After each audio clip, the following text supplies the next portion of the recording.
ভালো লাগছে না, কাজ করে আছে। শোনো না, একটা কথা বলার ছিল। কি? বলো, আগে রাগ করবে না? না, রাগ করো না। তুমি তো চলে আসলে দোকান থেকে, আর ঘরে না একটুকু চানাচুর নাই, চানাচুর নিয়ে আসবা? তো আগে বলতে পারলা না? এখন দোকান দিয়ে আসলাম, ফোন নেই, ফোন তো সারাদিন ঘাটতো তো। ফোনটা করে ফোন করে বললে তো হয়ে যায়, তাহলে জিনিসটা একবারে আনতে হতো। আমি ভুলে গেছিলাম, আনা দাও না। ঠিক আছে, আনতে। তোমার কি আখির জ্ঞান নাই? তোমাকে যে এখনই বলে গেলাম যে মোবাইল এত ঘাটে নাকি মোবাইল? সব সময় শুধু ফোনটা দেখলে হয়ে গেল একদম। ফোনটাই তো খাই দিবে সবাইকে। ফোন এত ঘাটে নাকি?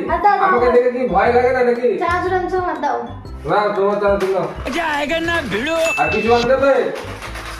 আরো দুইটা আনতে বললাম তো, 5 টাকা দামের দুটো নিয়ে চলে আসলো। তো কয় টাকা নিয়ে আসবো? তো 2 টাকা চানাচুর 10 টাকা দিয়ে 2 টাকা চানাচুর নিয়ে আসলাম। বড়গুলো নিয়ে আসতে পারলা না? বড় দোকানে নাই, বড় দোকানে শেষ হয়ে গেছে।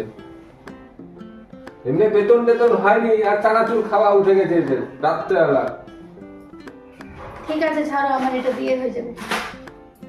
A few moments later. খাও তো, খাও তো, ভালো লাগছে না এমনি? কটা বাজে এখনকার? 7:30 বাজে। কেন? তো চা একটু মুড়ি দাও না, খাই, খুব খিদা পাইছে। চা করে দিতে পারবো না। যদি মুড়ি খাও তাহলে মুড়ি বানায় এনে দিচ্ছি, মানে মুড়ি মাখিয়ে এনে দিচ্ছি, কিন্তু চা করতে পারবো না। ঠান্ডা লাগছে, বাইরে অনেক ঠান্ডা, আমি চা করতে পারবো না। তো মুড়ি দাও, মুড়ি খাই, কি করবো? কুঞ্জ বউ নিয়ে আসছি, একটা চায়ের আশা নাই, মুড়ি খাতে হবে। দাও, মুড়ি খাই। মুখটা না সামলাই কথা বলবি, কোন বউ নিয়ে আসছি, মুখটা সামলাই। তো বলবো না চায়ের নেশা হচ্ছে, চা খাবো না? ঠান্ডার দিন আমি চা করতে পারবো না। আমি মুড়ি মাখানো দিচ্ছি, মুড়ি খেলে খাবে না, চিকা খাবে। এর পরের পার্টটি খুব তাড়াতাড়ি আসবে।